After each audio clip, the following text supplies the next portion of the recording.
Hi everyone, welcome back to our channel. So today in this video I'm going to talk about how to withdraw money from Cryptomania. So let's get into the video.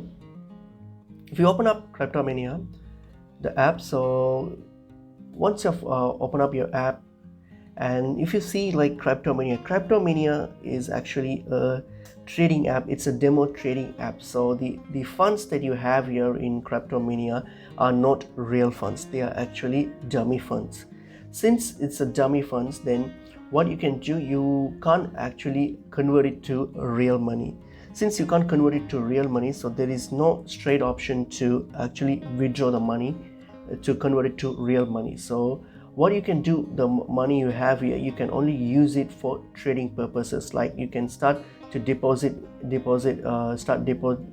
using it, and then you can just, it's like a demo game where you can use those funds to play around with trading.